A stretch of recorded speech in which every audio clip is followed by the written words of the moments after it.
नमस्कार, मी सतीश कुलकर्णी. प्रत्येकाला वाटतं की आपल्याला संकट येऊ नये आणि संकट आलं तर देवाने आपल्या मदतीला धावून यावं. म्हणून देवासाठी किंवा कर्मकांडासाठी लाखो रुपये खर्च करणारे आजही बरेच जण आहेत. पण एक सोपं तुम्हाला मी निवेदन देतो म्हणा किंवा माहिती सांगतो असंही समजा.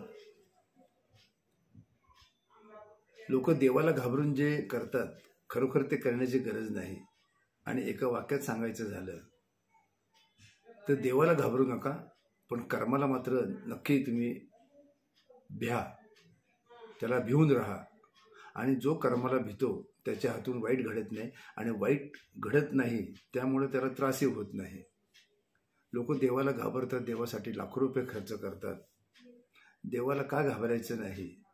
आणि शनी महाराज कर्म काय करतं हे श्रीपाद श्री वल्लभ चरित्रामृत ग्रंथामध्ये अत्यंत सोप्या भाषेत सांगितलं आहे. जे घडलं ते श्रीपाद चरित्रामृत ग्रंथात सुद्धा आहे.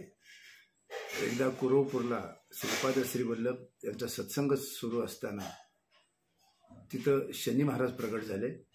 शनी महाराजांनी श्रीपाद वल्लभांना नमस्कार केला, जय जयकार केला. श्रीपाद श्री वल्लभांनी सुद्धा शनी महाराजांना नमस्कार केला आणि येण्याचं कारण विचारलं. तेव्हा शनी महाराज म्हटले, तुझा जो लाडका भक्त शंकर भट्ट तुझ्या शेजारी बसलेला आहे त्याला उद्या 7:30ला प्रारंभ होत आहे आणि मी त्याला भरपूर त्रास देणार आहे. तेव्हा श्रीपाद श्री वल्लभांनी जे सांगितलं आहे ते तर वाचा, परंतु मी जे सांगतो ते तुम्ही प्रत्येक शब्द मन लावून ऐका. तेव्हा श्रीपाद श्री वल्लभ म्हणाले, श्री शनी महाराज, हे शनेश्वरा, तू कर्मकारक आहेस. चांगल्या कर्माचं फळ द्यायचा अधिकार तुझा आहे, वाईट कर्माचं फळ द्यायचा अधिकार तुझा आहे. त्यामध्ये मी ढवळाढवळ करणार नाही. तो माझा भक्त असला तरी, परंतु योग्य वेळी मी त्याच्यावर कृपा करीन.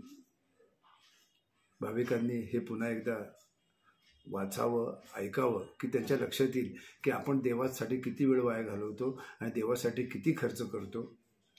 कर्मकांडासाठी तुम्हाला फसवणारे भरपूर आहेत. त्यापेक्षा तुम्ही तुमच्या वागण्यात बदल करा. तुम्हाला काही त्रास होईल. तुमच्या हातून जर वाईट कर्म घडलं तर तुम्हाला फेडावं लागणार आहे. पण शनी महाराजांना घाबरून जर तुम्ही चांगला वागण्याचा प्रयत्न केला तर तुमचं वाईट कर्म वाढणार नाही आणि तुम्हाला त्रास होणार नाही.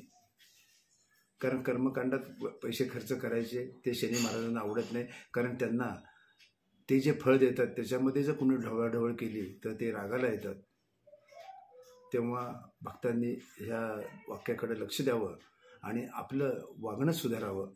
आपण चांगल्यातलं चांगलं वागावं. चांगलं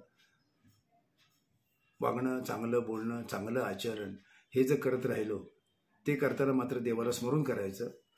देवाला घाबरायचं नाही, पण देवाला स्मरून जर तुम्ही चांगली उपासना केली, चांगली कर्तव्य पार पाडली, देवावर प्रेम केलं, देवाशी संबंध वाढवले तर तुमचं आणि देवाचं नातं वाढत जातं. आणि तुमच्याही लक्षात येतं की देव कृपाळू आहे आणि त्याची कृपा व्हावी म्हणून तुम्ही चांगलं वागता. आपोआप तुमच्या हातून वाईट घडत नाही आणि वाईट घडलं नाही तर तुम्हाला त्रास होत नाही. ज्या दिवशी हे भाविकांच्या लक्षात येईल तेव्हा खरोखरच त्यांच्या कुटुंबाच्या दृष्टीने हा अत्यंत भाग्याचा क्षण आहे. आज लोक अतिशय बेफिकीर झालेले आहेत. त्यांना वाटतं की अभिषेक केला, अमुक पूजा केली, तमुक पूजा केली तर देव आपल्याला पावल, देव आपल्या मदतीला धावून येईल. आणि त्याच्यामध्ये लोकांचा वेळ जातो, पैसा जातो आणि जे घडायला पाहिजे ते घडत नाही. देवाबरोबर संबंध वाढवणं गरजेचं आहे आणि देवाबरोबर संबंध वाढवणं अत्यंत सोपं आहे. आणि देवाला सुद्धा भक्ताचा सहवास आवडतो.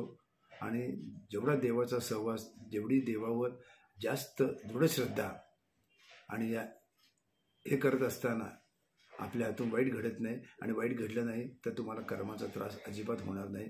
अत्यंत सोपं अध्यात्म आहे. बरेच भाविक बोटं फिरवण्याचा कार्यक्रम करतात ग्रंथामधून आणि असे चांगले चांगले विचार निघून जातात. हा विचार माझ्या वाचनात आला. यापूर्वी पण मी सांगितलं आहे. परंतु देवाला न घाबरता देवाबरोबर मैत्री करा, देवाला प्रेम द्या, देवावर दृढ श्रद्धा ठेवा आणि जेवढं तुम्ही देवावर प्रेम जास्त करताल तुमच्या हातून चांगलं सत्कर्म घडेल.